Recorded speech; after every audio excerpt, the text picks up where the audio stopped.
Hello guys, this is Burming here and welcome back to another video. And today this is episode 103 of Desert Survival. And today we're going to be doing something I've been basically preparing for the last month with. And that is going to be something down here.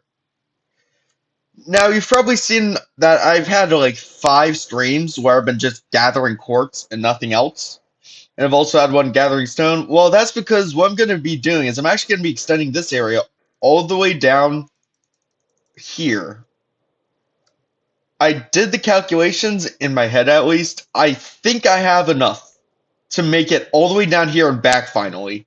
It took so long and now I have so many resources. Like, I think I have 7.5 shulker boxes of quartz and I have almost 4 shulker boxes of stone, although I am pretty sure that'll last me both there and back.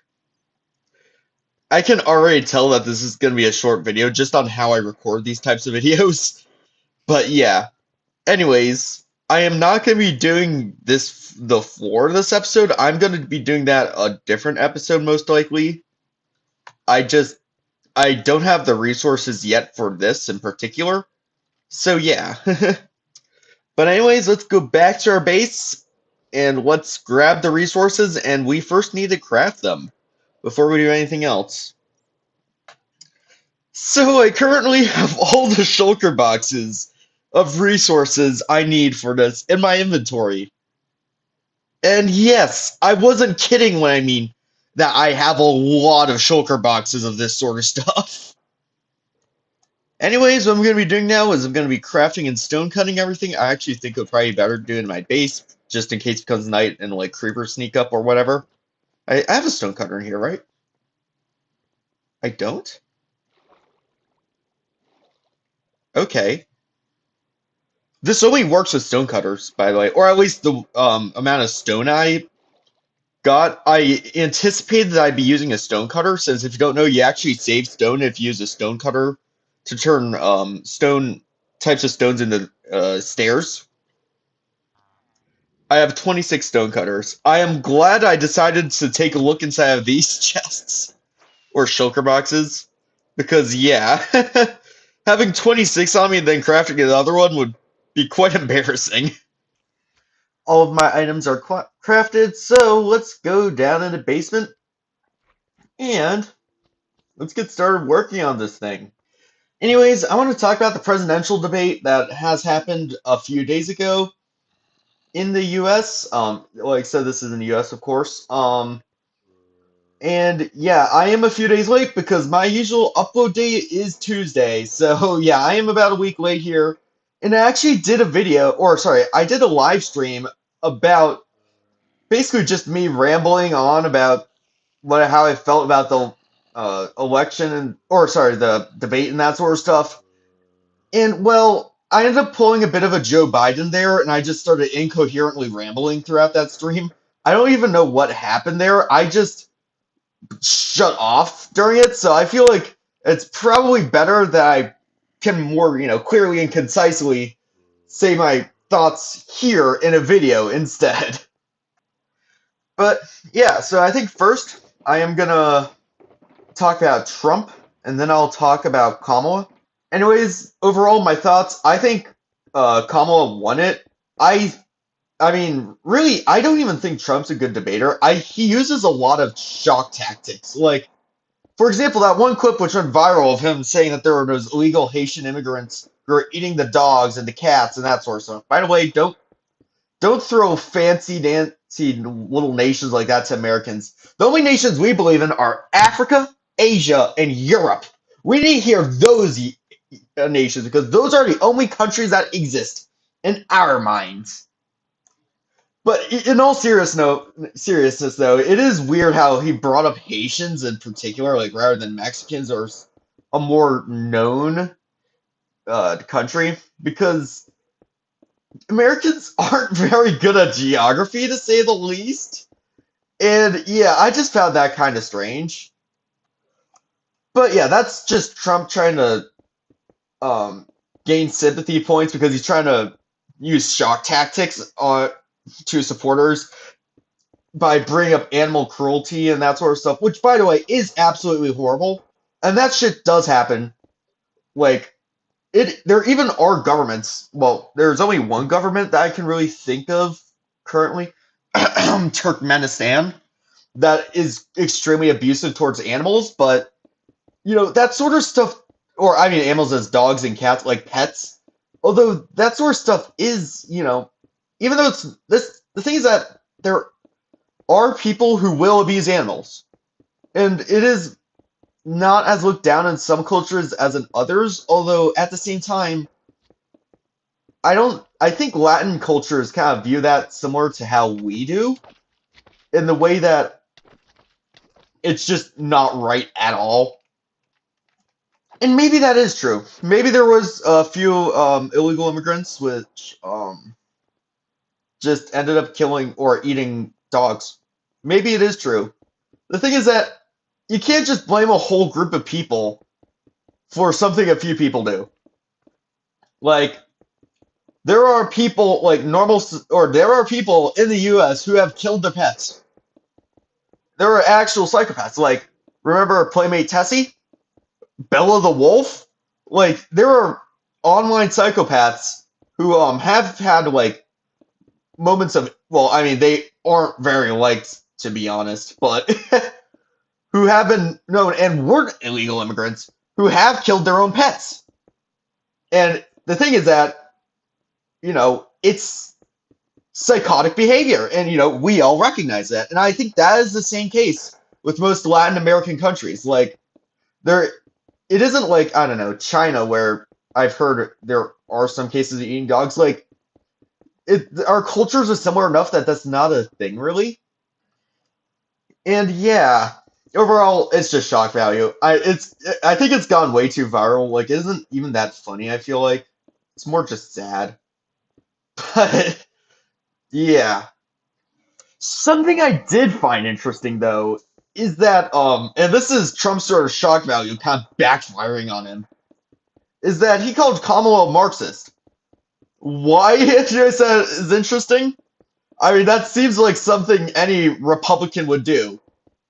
Well, roughly a year ago, he was making statements of basically causing a genocide to all Marxists in the US. So, if you really want to play that game, and you want to basically execute every single Democrat, because keep in mind, Kamala isn't even that far left. Execute every single Democrat in the US, yeah, good luck with that. And keep in mind, since Democrats tend to hang out in the cities, and there's the electronics. What am I talking about? And there's the electoral college system. That actually means that there are more Democrats in the U.S. than Republicans. I don't know how many more. I said 60% on stream. I think that's an overestimation. It's probably more like 55% of the population being Democratic. Who knows? But what I'm saying is that just due to how politics work in the U.S., there are more Democrats than Republicans. So, and not to mention, there's probably a lot of moderate Republicans that he might classify under that umbrella as well. So, yeah, you're looking at 60 to 70% of the US population being executed. And before you smartasses go in the comments and say, "Oh, well, communist regimes like the Soviet Union and China and whatever have killed many more than that," that's not true at all. It's not even close. The most bloodiest regime in history currently, keep in mind, this is in history, was the Khmer Rouge in Cambodia. And that only killed 25% of the population. So you're saying basically almost three times that. And imagine, like, the demographic chaos that would cause. That would kill the US. You already see with most of the former Soviet republics, and also Russia, you see that the chaos, the genocide Stalin has committed in World War II and that sort of stuff. Even though that the genocides only the purges only were about 15% of the population of the Soviet Union, and World War II was like around another 10%. it already it caused so much demographic chaos in all of those republics that now most of them are falling uncontrollably with people. Like both Russia, I mean, even before the invasion of Ukraine, both Russia and Ukraine were dealing with massive drop-offs in population. Their populations were shrinking fast, and I mean fast. And I mean, I'm not going to talk about this isn't a rant about Putin's invasion of Ukraine, but yeah, that didn't really help either. But what I'm saying is that if you ended up killing, I know Trump is actually not serious about it because this is such a stupid idea that it's like there's no way this could ever be ratified. If you actually did that, like you're basically looking at the U.S. going from what it is now to having the population of Mexico. It is a massive drop off.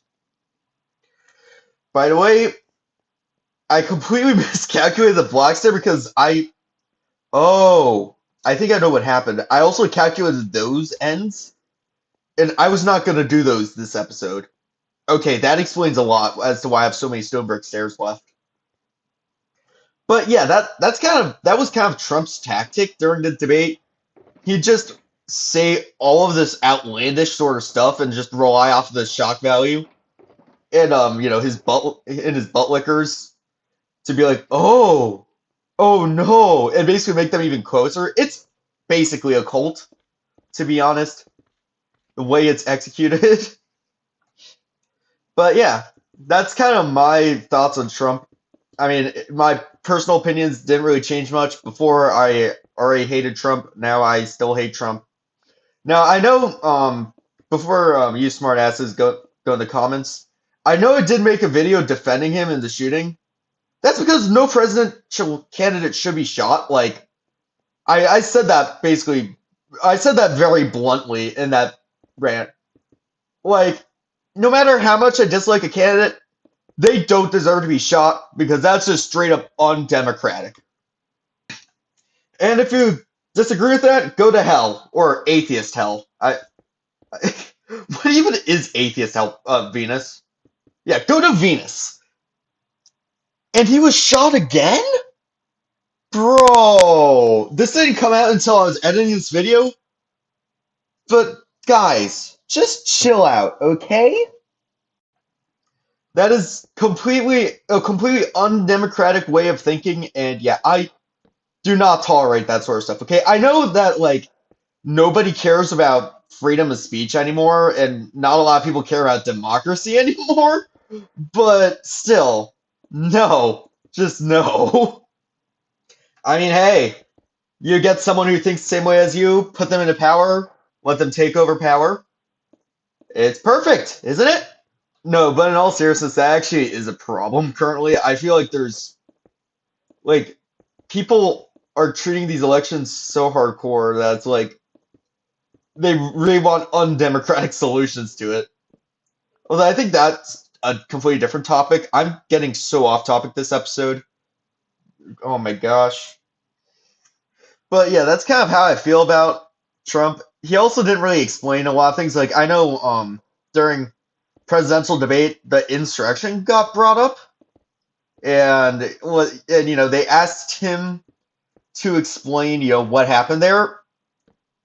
And I mean there is some area for misconception that he could have used to, justify his position, but he was like, no, the election was rigged and it was necessary so that, me, or I mean me as Donald Trump, the true winner of the election, can get into power.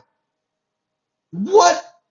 Like, talking about undemocratic, what are you even talking about?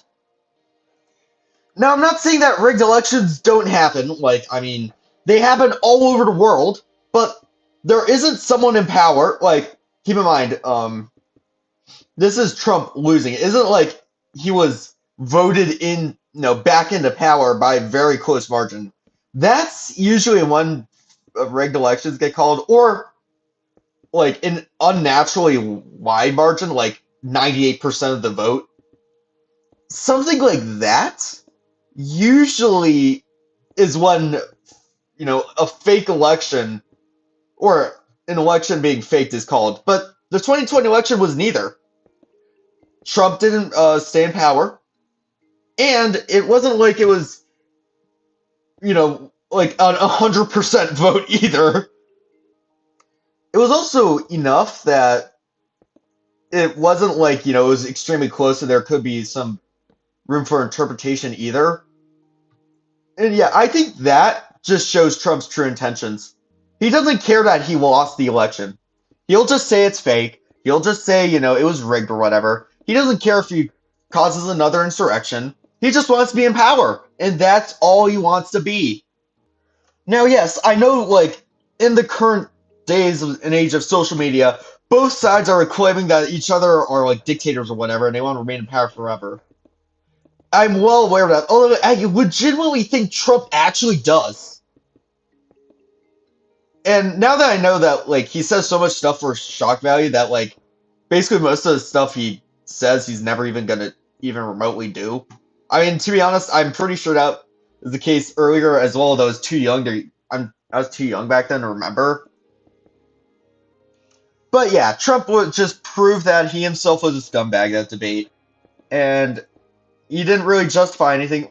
Like there was room for, like I said, there was room for justification, or at least I think for January 6th attack, because I mean, I don't think he actually was the one who started it. I think it was QAnon which did, and he didn't do anything to stop it, and that's what I blame him for with that.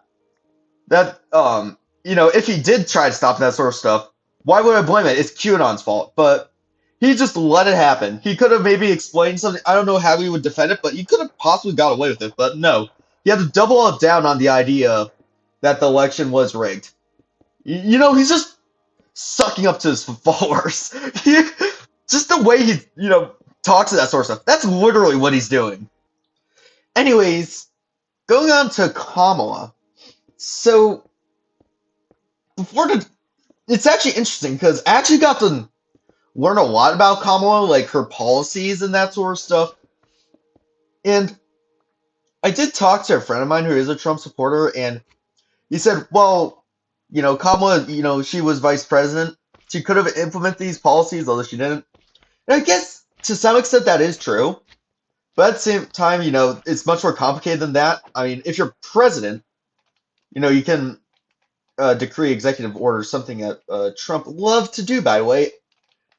I don't know how executive orders work exactly, but I think I know there has been Trump used them a lot, and I think Biden also used them a lot as well.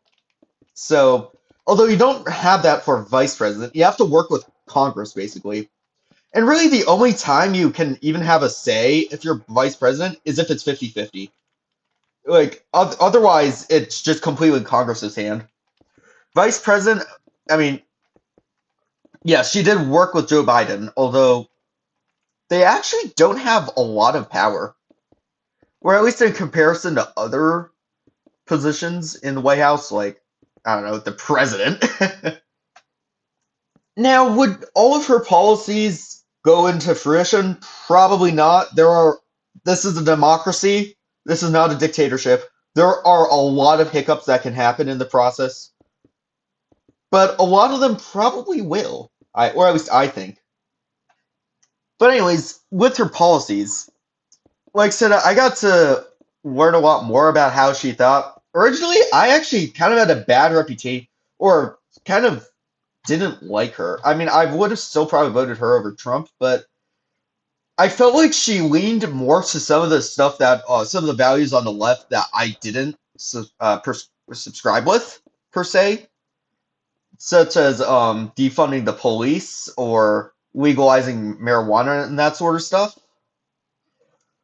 But the more I've learned, a lot of them she kind of like switched on, and I think was like more used to weaponize propaganda or to weaponize her and try to like get centrists to flip or to swing Republican.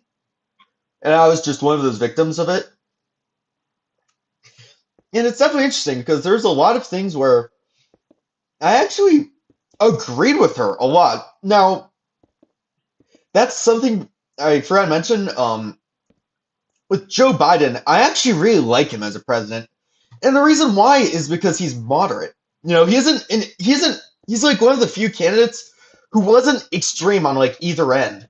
And if they're extreme left or extreme right, there are some, or we don't know about the extreme left because Democrats haven't gotten quite there just yet, but there are some consequences of it, like limited free speech. I went to a very far left school, and I've kind of had to deal with this sort of stuff first-handed. And if you disagree with what, the school says and wants you to believe, you'd just be labeled with a lack of empathy on your IQ test or psych evaluation. Like, that's pleasant. And I feel like Kamala, maybe, even though she's not as moderate as Joe Biden, I think she still is pretty moderate, or at least compared to a lot of other Democratic candidates. Um, yeah.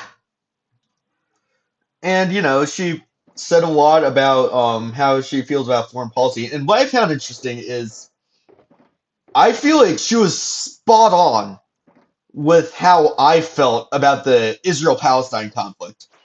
Like, she basically said the words I said. If you're wondering, basically what she said was that, she wants to support Israel. They are our allies. And, they are a Jewish state, and there aren't any other Jewish states. And I think it is important for there to be a Jewish state.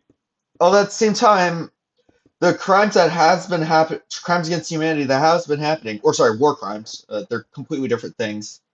The war crimes that have been happening against Palestine are not great. So we can hopefully negotiate that sort of stuff.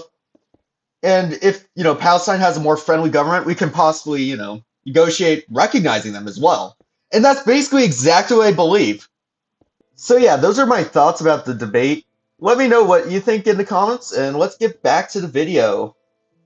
We've got the bottom section done, like we did over there, and now all we need to do is do this section next, and then the top. So let's do that. And this side is done. So, yeah, let's get that tiny tweak that I was talking about this episode, and then we should be done. And that is with the mob farm. So I was AFKing here overnight. I should have been AFK here for.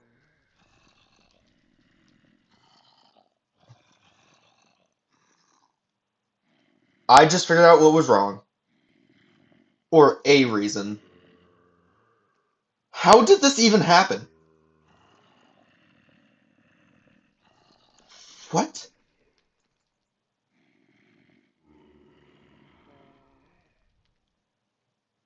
Oh. Oh. Somehow one of somehow the target block was removed. Okay, anyways, what I was saying was I was AFK here overnight. I was AFK here for 12 and a half hours. But, alright, now this is working. Cool. Alright.